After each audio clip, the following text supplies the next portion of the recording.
I would say this is a brief retelling of the story of the Sixes, but their story is not brief, for we played for 2 years.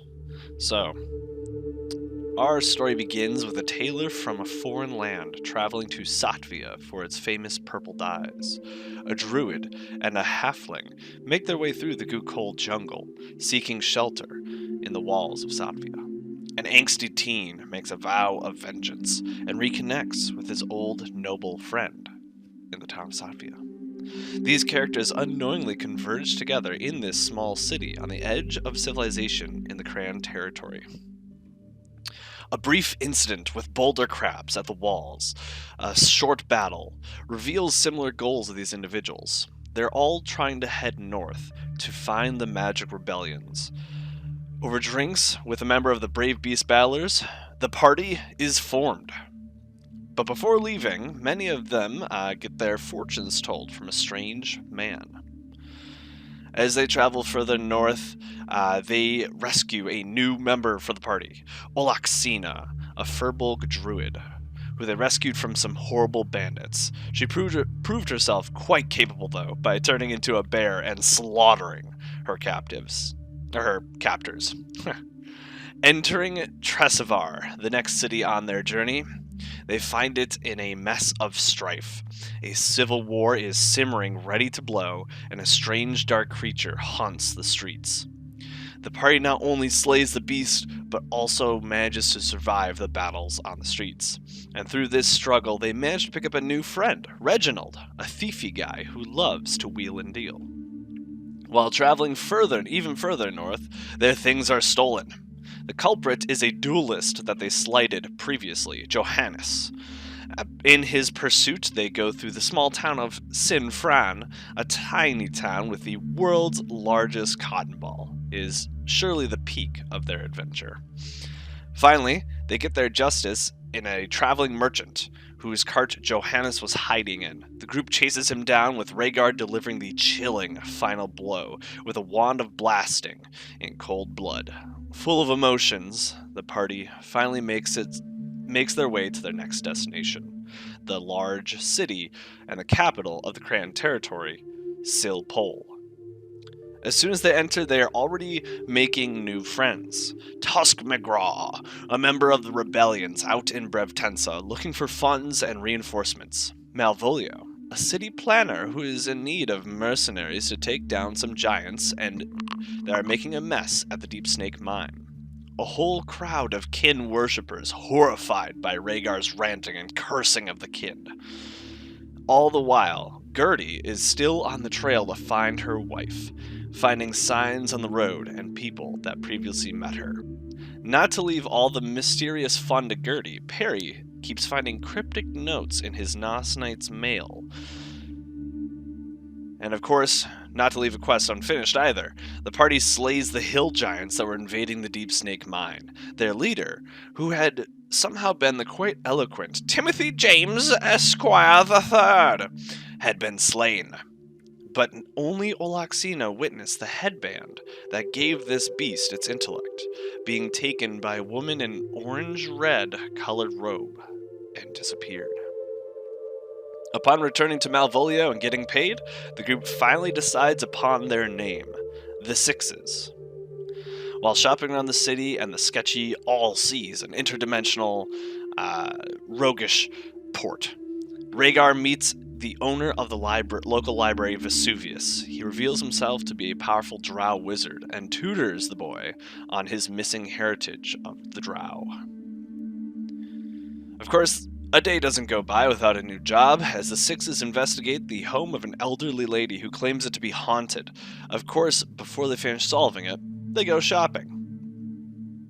Shopping, even the act of shopping cannot be simple, as a trip to the Rainforest Cafe turns into Olaxina trying to free the gator, laying outside, and the guards get involved. With Theo's quick thinking casting darkness, the party manages to escape the scuffle and blame it on the guards.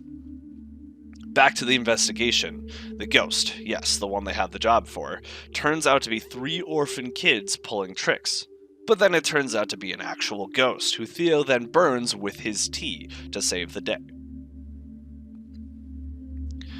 The following days, an arena tournament begins, and some of the party members even enter. Though they fight fiercely, a member of the Viridian Order named Ekinjok wins the tournament. Of course, that's not before Perry manages to defeat Rhaegar in a battle, and before Perry delivers a deadly blow to the poor and beloved Pol Blurt. Just a regular guard, just hoping for a chance at glory. Following a treasure map they found off of a drunk, the Sixes head into the sewers at the guidance of the old elven riddles. The party manages to arrive at the lair of Seymour, the Rat King. A battle ensues and the party comes out victorious. Aside from discovering the treasures of the elves that once lived here in this city, they also discover something truly disturbing. A black blade that feels cold to the touch and seemingly destroys magic that it touches. Out of the sewers and having some nice relaxing time to themselves, Finn, their adorable tailor wizard, secretly wizard, decides to stay in Sil Pol to take care of the orphan kids and continue his work at their stages. The Sixes bring their found treasures to meet with Vesuvius, who reveals himself to the rest of the group, and quite a bit of information. They learn that Gertie's wife did indeed come through the city, and not with good intentions. Sariel had told Vesuvius of her plans, the plan of the elves of the Goo-Cold Jungle, to retake Sil Pol. But that amount of large drama cannot stop the shenanigans, as the party commits a nice thievery. They plan a heist on a bookstore which recently received a legendary book of blood and secrets. They plan this heist, execute it, and now that book is theirs, a priceless treasure. That night, as they sleep, a mysterious robed mage, a tabaxi in purple-colored robes, appears. Briefly, they interrogate and negotiate with the party, and the Violet Mage takes these strange metal bars that they had found, along with the elven treasures, but allows the group to keep the blade, for experimental purposes. The following day, a call for help arrives from Tusk McGraw, the Brevtensen rebel, if you remember. A group of refugees were attacked, ones that were coming from Brevtensa over to Nosfari. The only survivor is a teen, half-orc, half-gnome girl named Amira. The Sixes slap on their backpacks and hit the road along with some interesting company to join them. The journey through the jungle is long and hard, but finally they reach their destination, a 300-foot tower in the jungle named the Firefinger. Amira's parents have been taken by the Terrafolk up to its top, and so the Sixes begin their brave climb. With some extremely close calls along the way and at the top, the party manages to save her parents. Not only does Rhaegar come out of it with a new girlfriend, but also her mother's legendary greatsword named Homewrecker. Reggie, however, gets to leave with his life.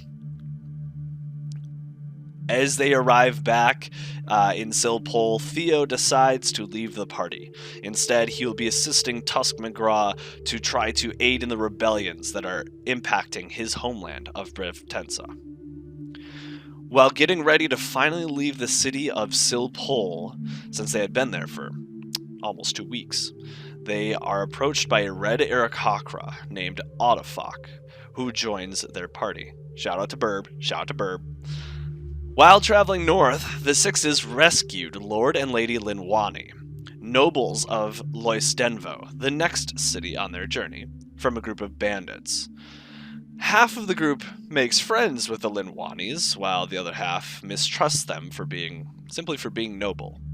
Of course, they couldn't leave it that simple and just transport them to the next city.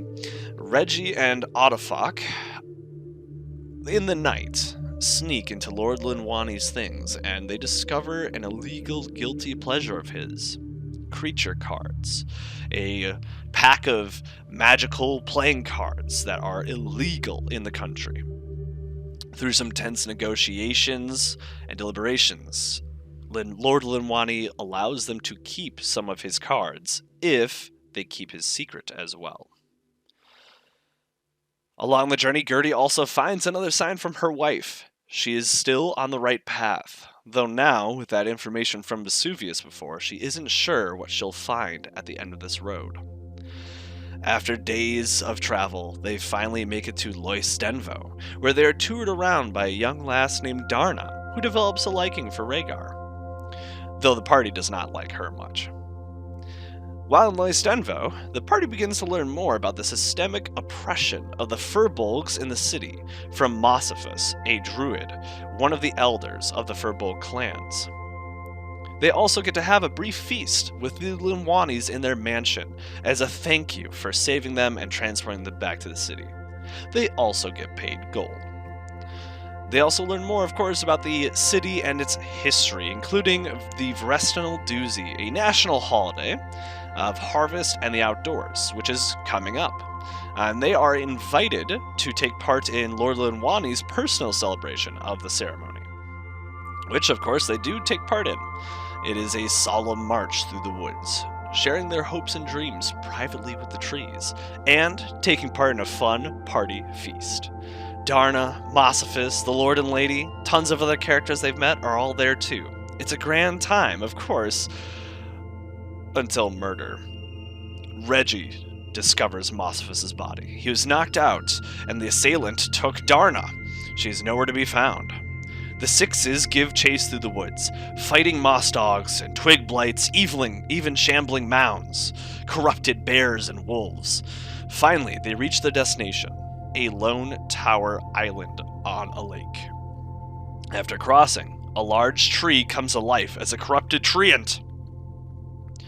Olaxina and Gertie, though hurt by the corruption of such a nature-based creature, manage to fight their way past, and they begin to descend deep down into the tower, where down in the basement full of vines they find Mossiphus.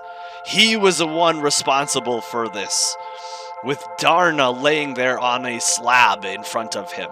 He reveals that the transgressions, the murder of a child, and the ruining of himself, his brother, and the Furbolg clans has been too much. He'll destroy the city as vengeance, giving it over to nature by opening a portal to the Crimson Woods. The final fight of this chapter is a fierce one, with Rhaegar striking the final blow not with a blade, but with a hug, for he feels for poor Mossiphus. "It is too late, though," Mossiphus whispers to him, a tear rolling down his cheek. "It is too late." The party decides Mossiphus needs to die. Olaxina blasts him, blasting Rhaegar as well. Before they have time to argue about it, the whole building begins to collapse. Rhaegar grabs Darna, Reggie and Afak grab the others. Olaxina keeps everyone alive with a wreath of good berries, and they barely manage to escape with their lives. Resting upon a beach above, there is no time to rest, because flying down on a large chunk of earth and dirt are two robed mages, one of green and one of a more yellow-green, a chartreuse, you might say. They give barely any information, but do take some of the artifacts the party found deep below. The group decides to leave any arguments for the next day and head back to the city for some much-needed rest. Early that next morning, Perry uses the black blade they had previously found to destroy the letters in the book, which he is beginning to piece together are from his brother and involve a growing cult of Ozkin. When destroyed, he feels a connection within him. Sever. Destroyed. The Sixes were invited to a luncheon with Lord Linwani, who interrogates them about the events of the previous night. A comparison is made between Mossiphus and Olaxina, being both druids and Furbolgs, which enrages her beyond belief and she storms out. She is nothing like Mossiphus. While the group does damage control and tries to get Lord Linwani back on their side, a plume of smoke can be seen out the window from across town. Mossiphus's shop is burned to the ground, with Olaxina being the culprit. Lord Linwani demands that they gather their things and leave his city immediately. Camping on the outskirts of the forest with Olaxina nowhere in sight, though the group does wait a good 2 days for her. Finally, she creeps up one night to gather her things and admits to the party members awake that she is leaving. Some tears are shed, but most of the group agrees it is the right thing to do. While at a crossroads traveling north, the party learns that the tunnel through the mountains that they are hoping to pass through has collapsed, but that doesn't stop them. No small obstacle will. A beautiful waterfall is in sight as they continue on the path, but the sound of shouts echoes. The parties save a half-elven woman named Meg Stiel, a warrior in dark armor, from some water elementals in the waterfall, though she was pretty much alright on her own. She introduces herself as Meg Stiel and agrees to travel with the group. Though behind the waterfall, Rhaegar, who is always curious, manages to find a mysterious silver ball of gears and metal in a barrel in the hands of a skeleton. They continue on north, though, and it brings them to a small town with a destroyed home. A short journey and a short fight later, and that's one less boulder crab to worry about, though this one was quite massive in size. The journey, of course, is a great time to bond. On the camping nights, the walking road, Autofok and Reggie become great thieving bros, kind of bonding in their stealthy and speedy arts, while Meg Stiel is spoken to by her warlock patron, the large flaming hammer that she carries. Perry and Rhaegar are finally able to smooth things out in their relationship, and Gertie just really misses her wife. Finally, they arrive at Otsby, which is the last step on their destination on this side of the country. They find out it's actually two cities. They're about half a mile away, with one being low down in the valley and one being higher up on the mountainside. Thus, the party dubs them Topsby and Botsby.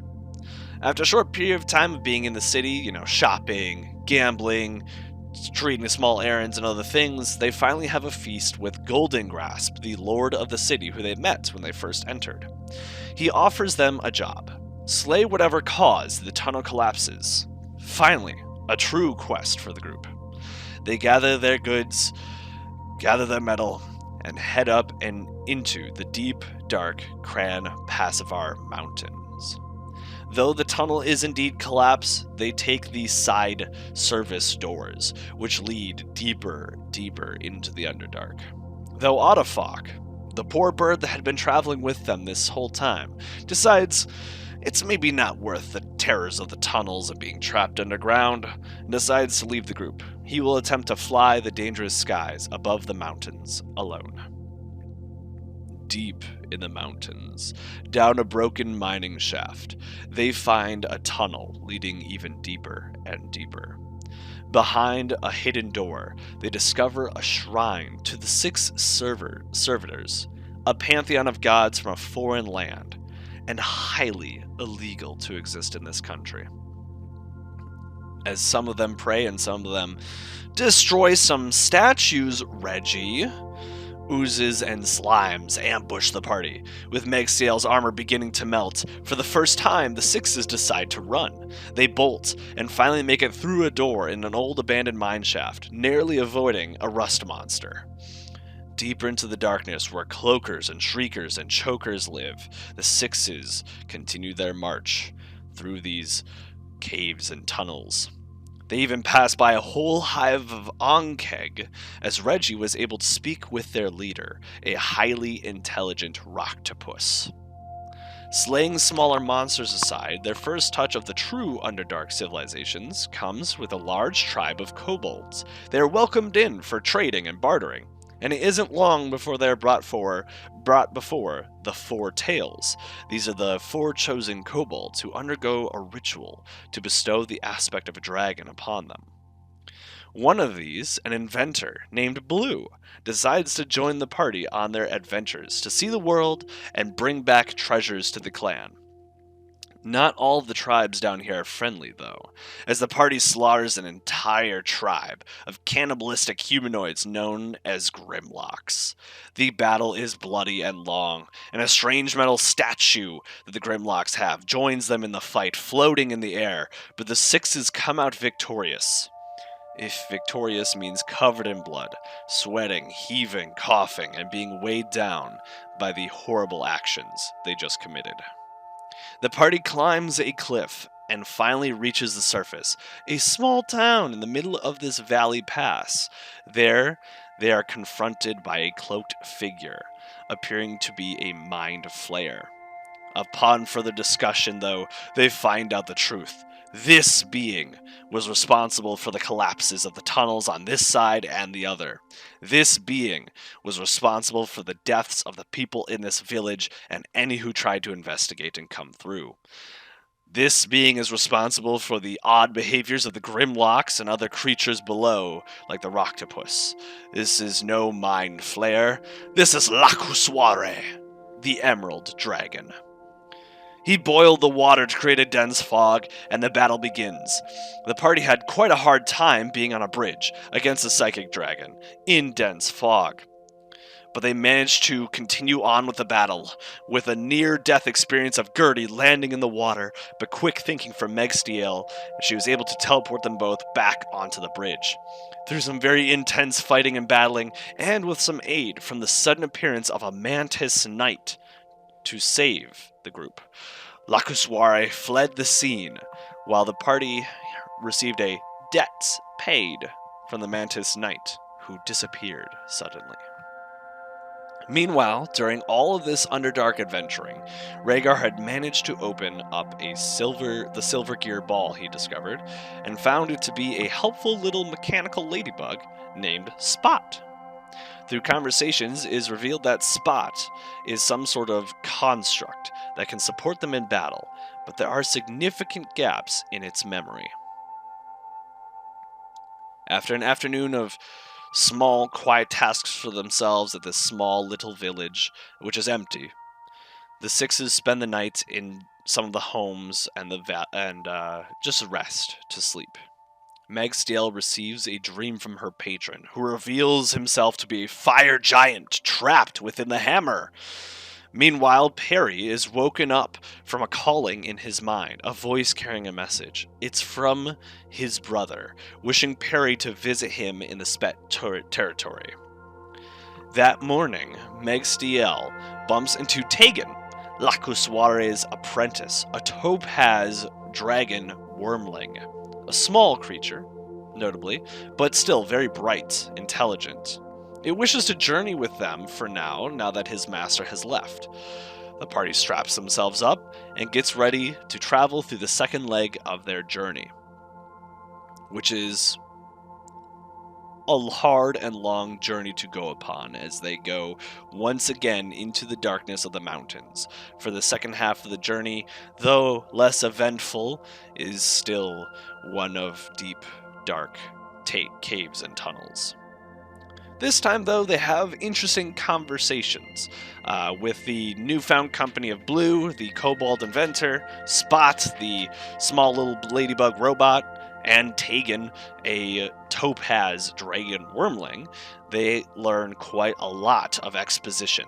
They learn more about drows, the deep one of the No Man Saw Sea, the shards of darkness, magic crystals, and much more mysteries alluding to my greater mythos. Arriving finally to the city of Vestby, they are greeted by a large military force. It is the Arcane Rebellion, the Nosfarian Arcane Support Alliance. Yes, the abbreviation is NASA. I had some fun. They meet Commander Zayalo, once a military general for the Queen's army, but now rebelling against the country. The exposition dump that the players receive, they were not ready for it. They learn of demon sightings flaring up in the south, an army at the doorstep of this city here, 2 other rebellions in the northern parts of the city. Zayalo was one of the fighters to help slay the demon that Perry's father summoned. Gertie's wife was here and offered a deal to Zayalo, who did not accept, of course, but would allow the elves of the Cold Jungle to take Sil Pol for now. He also created NASA, this arcane rebellion, and wants to depose of the current queen and take the throne until his son is ready for it and allow magic again. He also knows that the Deep One, and wants them to show the Black Blade to his researcher, Charlie, a wizard. She tells them more about the Shards of Darkness and how Zealo is hunting a larger one to win this war. Meanwhile, after all of that, Reggie is smoozing up to Firefish, a local noble who is meant to pay them for their work in the tunnel. The party, after much discussion, decides that they will not be joining NASA. And as they still have further north to travel, Zealo respects their decision, but gives them an unofficial job of scouting out Orchid and her rebellion in the north, the Maroon Militia, which they are going to go to anyway, because it seems that that is where Gertie's wife has gone. Reginald decides to leave the group, as he missed life back in the Cran territory and really misses his donkey Vlad that he had to leave on the other side. And so he begins his journey back, promising, of course, to meet them in the city of Frendindo in the No Man Saw territory. Shortly after, a man named Lyle joins the group at the behest of that same noble, Firefish, who wants the lad to get more experience. But, of course, with all this action happening, weird things will also happen too. A strange man spies on the group in the marketplace. A chase is brief, and when they finally grab him, he teleports away, though in doing so, it was revealed that he has eyes on the back of his head. It appears that the cult of Ozkin, the one being made by his brother, is keeping tabs on Perrier. Tegan, their Topaz Wormling dragon friend, announces that he'll be staying here to continue aiding Charlie in her research as the party decides to leave the city. A brief goodbye is given, and then the party heads off on the road north towards what they hope is Gertie's final stop, the city of Opalcellum. Along the way, the Sixes spot a huge orc army marching through the night, heading straight for Vestby. Lyle uses the spell Sending to warn Zealo, and our adventurers sneak around the passing army. A day later, they manage to hear word that Zealo was able to thankfully create more defenses for the city, and they won the battle.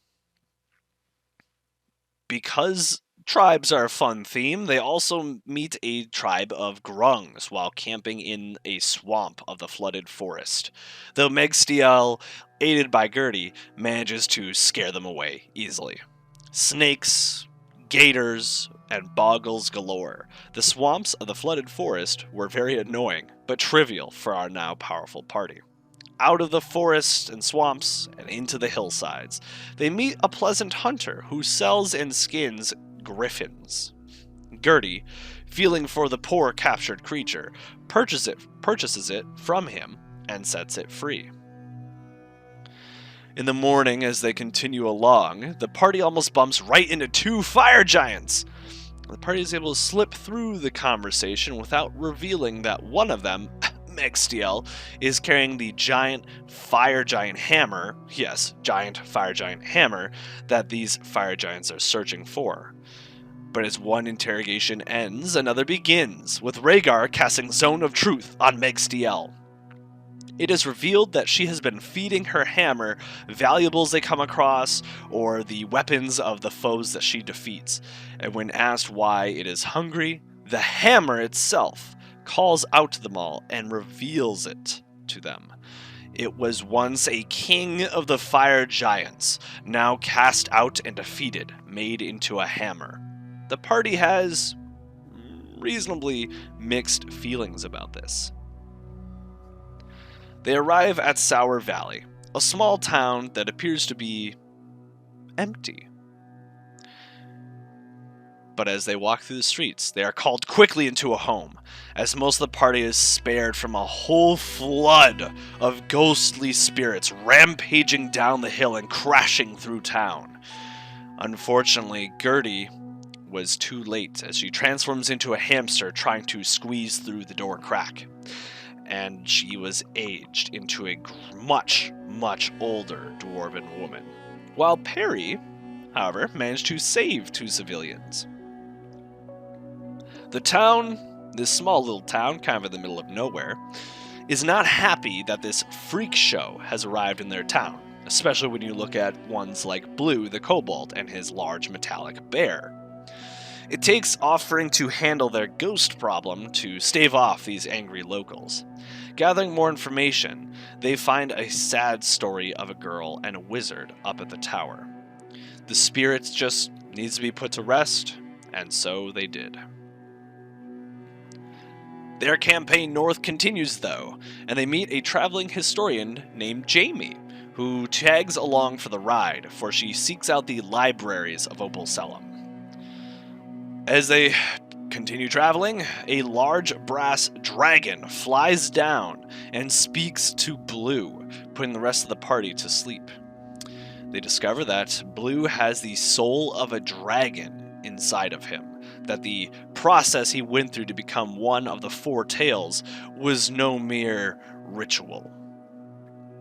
With much to think about, the party finally almost arrives to Opal Selim, though they are ambushed by some incredibly strong, powerful, and spooky spider-like creature that they cannot seem to hurt or damage or even touch at all. It is revealed to be an illusion, and they are not quite kidnapped, but forcibly brought by none other than Sariel, Gertie's wife. They are brought to the Maroon Militia, where they meet Orchid, the leader of the militia, who they now find out Sariel is working with. This is much to Gertie's anger. Orchid presents the plans and the reasons of the Maroon Militia. They are rebelling, hoping to take down and destroy the idea of a queen ruling the country. Instead, they wish the people to rule. And of course, they want magic to be available to the citizens of Nosfari. Their goal begins by capturing Opal Selim, a very important city as it guards the northern and the eastern boundaries from other countries. They have a plan to cripple the city even further, but Orchid requests the Six's help. Gertie and Megstiel, horrified by this plan, storm out, but the rest of the group does agree to help. Gertie, going back to her wife Sariel, has a major confrontation, and things don't go very well. The party learns that Sariel came here to Nosfari to try to get aid in their expansion, that she was just doing her duty for the elven clans that live in the Gukol jungle, and that the elves, the druids, plan to take the city of Sil Pol and then the rest of the Cran territory. Meanwhile, Rhaegar and Orchid have a meeting of the night. You know what that means. He also finds out, though, in that process, that she is none other than Clamera, a childhood friend who he was separated from long ago. The next day, the group comes together and makes some very big decisions. Blue decides to leave the party, to go seeking out more information about this dragon's soul that he has within him from his clan, from the elder of the Four Tails, as well as returning with, obviously, some of the treasures and gold that he has found along the way.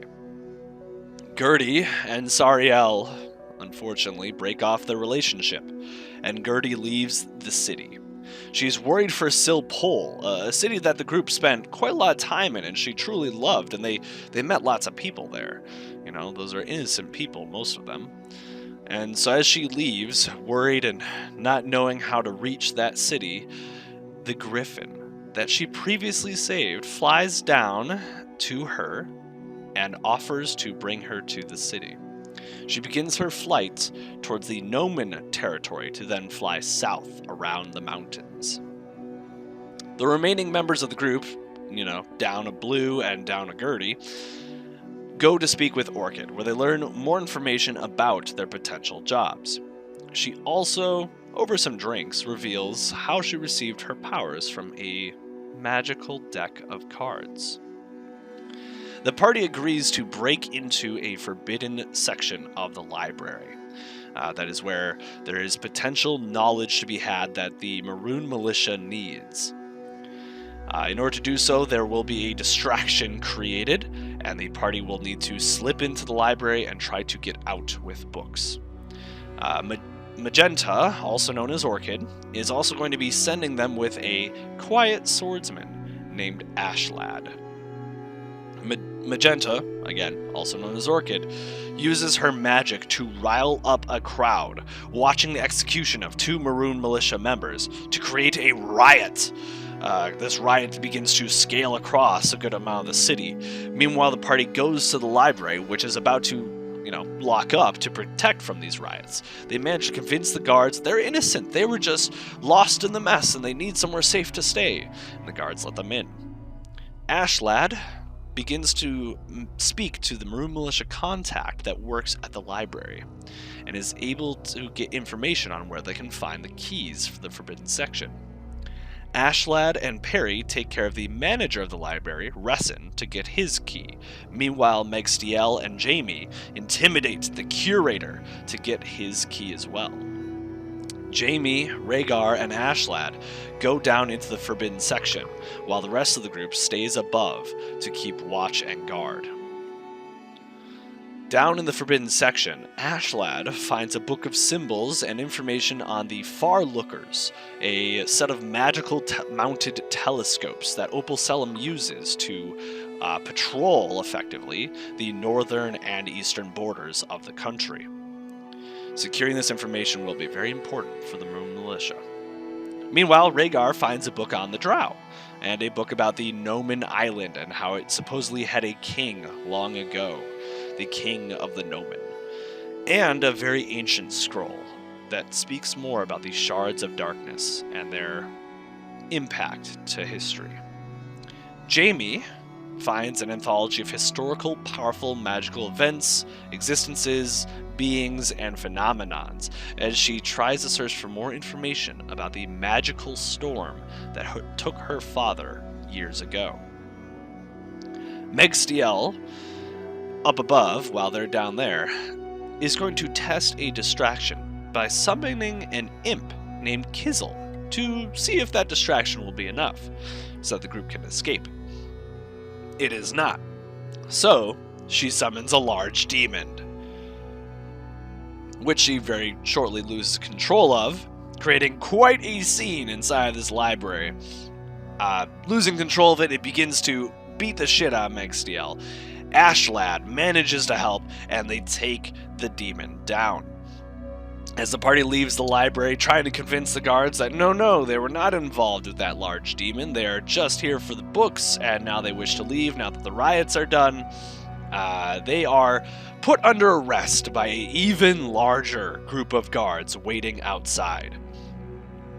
With their items taken from them, their belongings now possessed by the guards, the party is now locked in the dungeon. This is not the first time the group has gone to jail, but here they are. Most of them blame Megstiel for this, though some don't really mind too much. They're bailed out, though, within only a couple days, with some of their magical items returned to them. Not all of them, though, for the city wishes to keep them.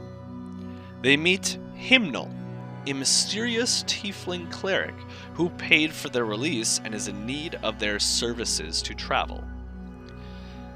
They're interrupted by Poctivus, a Maroon Militia member, who brings them to meet with Orchid. Orchid, again, Magenta, aka Rhaegar's old friend Clymera, agrees to assist the party in getting all of their magical items back if they assist her with one last job, a gala. They will need to go to the gala that is going to be happening in the Great Ball Hall and disrupt it on the eastern side of the Cornegard district. In doing so, they'll be able to create a distraction for the nobles and the guards in this area, so that way Magenta and the Maroon Militia can do something about those far-looker telescopes. Meanwhile, Rhaegar buys a sentient cactus from one of the Maroon Militia members, just as a fun little thing, but then realizes that there is a powerful druid in their area, and works with Sariel, of all people, to turn it into a real person, a drow named Cornelius. Meanwhile, or later on, I suppose, Rhaegar goes and sleeps with Orchid once again, learning more information about Spectrum, a mysterious group of powerful mages that she once belonged to, as her name was Magenta, and more about her background. The party, the next day, sneaks into the gala using the guise of a chicken cart delivering more chicken for the feast. And they bump right into Perry's previously betrothed. They share a very awkward, brief conversation. But it is very clear that time has only distanced him and his once beloved even further. Leaving that situation behind, Meg Steele summons a demon, while Hymnal manages to escort civilians to safety. This distraction and confusion is large enough, and they receive the signal that they are allowed to get out of the city, and that their goods will be waiting for them. That signal being a huge dragon sweeping over the city, created by Magenta, aka Orchid. The Sixes make a run for it and head out of the city, heading towards the Nomen region and towards the Nomen Saw Sea to find out what is going on at the tower on that island and more of the mysteries to be had. If you listen to really all of this, thank you guys. I know it was really fucking long. I know it was really long, so I want to say thank you for listening to the whole thing if you got to this point. If you wonder why, like if you're my players and you wonder why X wasn't included or Y wasn't included, honestly, it's just so much. I mean, as you can see, this took a whole like 40 minutes to record. So I hope this was good enough. I hope this brings you back up to speed. If you are not one of my players and you just happen to be on this channel listening to this, I hope you enjoyed it. If you have any questions about these adventures, let me know down in the comments and I can tell you more. If you like things like this, let me know. I can try to do this for maybe some of my other campaigns that I've taken notes for. This was just meant to sort of catch up my party because we're now playing again after COVID being happening. Obviously, we're starting to open things back up. We haven't played in over a year, so I wanted to make sure my players were ready for it. So I gave this, I would say brief summary, but this summary of the events that had happened to catch them up to speed. It's been quite a journey. We've had a lot of players coming in and out, so I'm really looking forward to our group being able to play again. Anyway, thank you all for watching. Have a great rest of your day, folks.